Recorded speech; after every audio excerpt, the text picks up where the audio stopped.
With Rob Lewis, Brent Hubbs, Volquest.com. This week's top 5 happier times, Rob.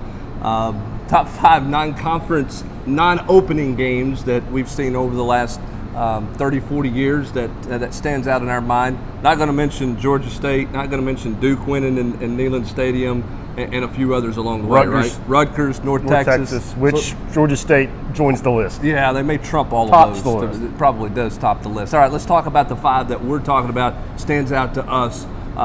We're going to do these in order. Give me your order. Here we go. I don't know about order, but both.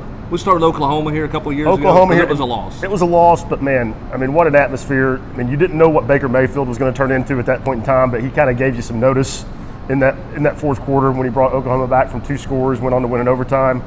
That was as hopping as Neyland probably ever was during Butch's time here. Yeah, maybe. And he wasted it. Yeah, and he did, because he didn't go for it on 4th and short at the with a 235-pound comeback. But yeah, that was the moment Tennessee fans were like. Of many moments they've said this, we're back. And there was a chance. And it felt that way. And there was a chance for Tennessee to be back. They just didn't get it done. They felt that way. They blew it. So that one jumps out at me at number 5. You want to go 90 Notre Dame next? 89 Notre Dame. You go 89 Notre Dame? Or was it? Yeah. No, it was 90 no, Notre Dame. 90 Notre Dame. You're right. The loss here. It was a loss, but man, a fantastic game. Tennessee's throwing it in the end zone with in last few seconds with a chance to come back and win that thing after they've been down.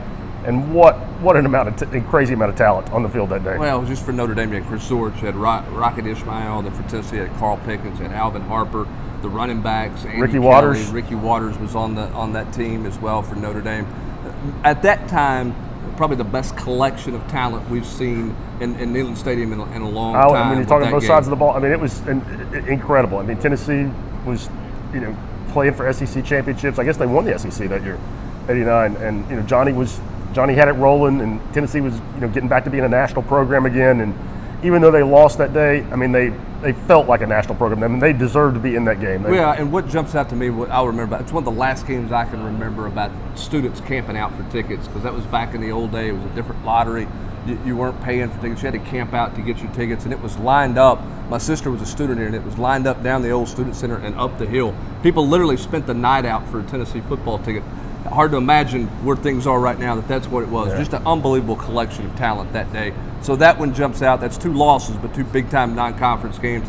I'm going to go 89 out in California, yep. UCLA next. Yeah. Tennessee's coming off that 88 season. I would have put that one even higher. Would you? Well, are we? I don't know. We'll see. We'll keep talking about him here. But you're coming off an 0 and that 0 with whatever started. UCLA's ranked number 6.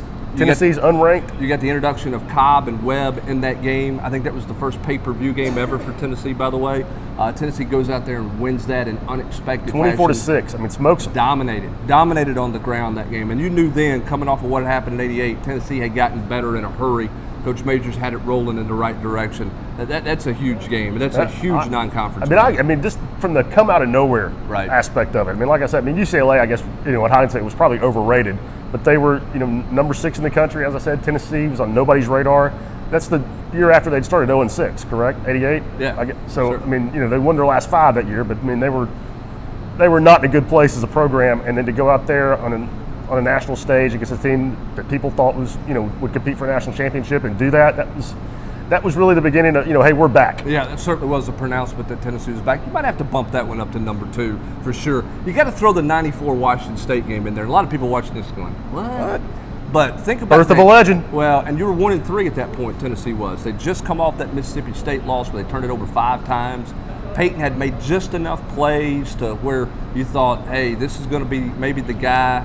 There had been so much debate about him. That was a really good Washington State team. Yeah, so much debate about him versus Brandon Stewart, Todd Helton's still in the mix. They manage Peyton very slowly, don't let him do a whole lot. He throws a ball that was intercepted, that was ruled incomplete, might have been overturned had there been replay back then, and then they hit Nilo Sylvan on the punt return reverse, win that game 10-9, and look where Tennessee went from there. That 94 team grew immensely the rest of the year. Momentum, and you end up with a big bowl win over Virginia Tech at the end of the year. And that was, again, it maybe doesn't stack up with some of the other ones when you off the top of your head, but Peyton Manning announced himself that day. Yeah, it planted a flag for Tennessee from the direction and where they were going for sure. Lastly, it's easy. It's easy, and that's the miracle at South Bend for Tennessee.